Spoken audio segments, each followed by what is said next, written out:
नमस्कार प्यारे विद्यार्थियों। अर्धवार्षिक परीक्षा 2023-24 में कक्षा 10 विषय हिंदी का ये मॉडल प्रश्न पत्र आपके लिए बहुत ही महत्वपूर्ण होने वाला है।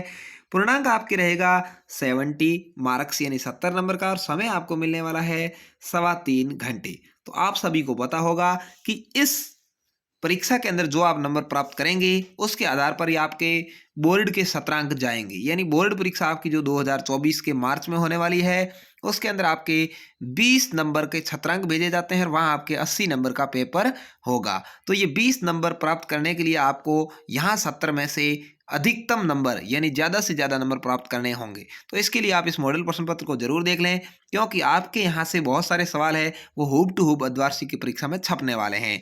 तो अभी तक यदि आपने चैनल को सब्सक्राइब नहीं किया है तो जरूर कर लें और बोर्ड परीक्षा 2024 यानी मार्च के अंदर आयोजित होने वाली परीक्षा की तैयारी के लिए अनिल क्लासेज चैनल जिस पर आप ये वीडियो देख रहे हैं जरूर सब्सक्राइब कर लें, क्योंकि आपको वहां पर बहुत ही बेस्ट मॉडल प्रश्न पत्र समय पर उपलब्ध करवाए जाएंगे।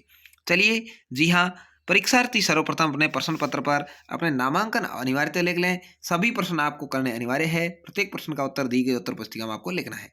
सबसे पहले आपका आएगा खंड अ। खंड अ के अंदर आप देख रहे हैं ये गद्यांश आपके आया है। आप इस गद्यांश को अच्छे से पढ़ेंगे, उसके बाद आपके क्वेश्चन पूछे हैं।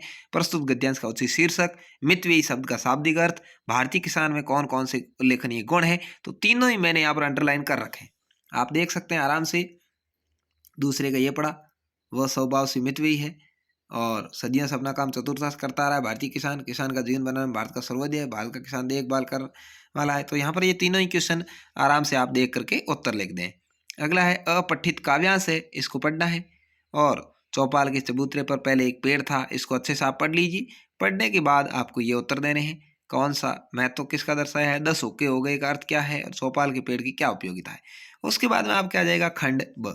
खंड ब के अंदर क्या आएगा देखिए, सबसे पहले आपको एक निबंध लिखना है 300 शब्दों में, यानी 3 पेज भरने हैं। इसको सबसे पहले करना कोई जरूरी नहीं है, आपको जब समय मिले तब आप कर सकते हैं। 3.25 घंटे के अंदर जब भी विद्यार्थी जीवन में खेलकूद का महत्व या पर्यावरण प्रदूषण कारक और निवारण या मोबाइल फोन दैनिक जीवन में उपयोग, तीनों में से कोई एक आपको करना है। उसके बाद आपको चौथा सवाल दिख रहा होगा, यहाँ पर आपके आया है एप्लीकेशन यानी पत्र। पत्र और एप्लीकेशन दोनों ही आए हैं। प्रिया महादेव प्रधानाचार्य को पुस्तकालय व्यवस्था सुधारने हेतु प्रार्थना पत्र लिखना है, इसको एप्लीकेशन बोलते हैं। ठीक है, और छोटे भाई को पत्र लिखना है। आपको पत्र ठीक से आता है तो 4 नंबर इसके मिल सकते हैं, या आपको एप्लीकेशन आती है ये लिखी, दोनों में से कोई एक ही करना है। उसके बाद 5वां है, विद्यालय के वार्षिक उत्सव के अवसर पर विद्यार्थी द्वारा निर्मित हस्तकला की वस्तुओं की प्रदर्शनी के प्रचार हेतु 25-50 शब्दों में एक विज्ञापन लिखना है, या आपको ये भी विज्ञापन है तो विज्ञापन आपको आना जरूरी है, 4 नंबर का होगा, दोनों में से कोई एक करें। उसके बाद आपके आ जाता है खंड स। खंड स के अंदर क्या है, गद्यांश की सप्रसंग व्याख्या है, इसको आप अच्छे से पढ़ें।